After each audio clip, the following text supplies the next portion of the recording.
Горную Чечню можно подразбить на следующие районы. Первый – Западный лесной район.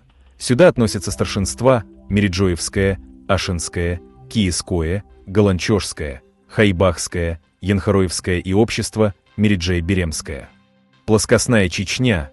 Ингушетия образована в свое время путем принудительного выселения ингушей на плоскость из гор.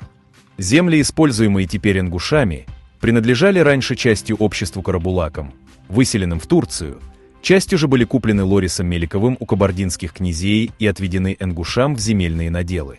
Природные условия Северокавказского края и организация крестьянского хозяйства, 1925 год.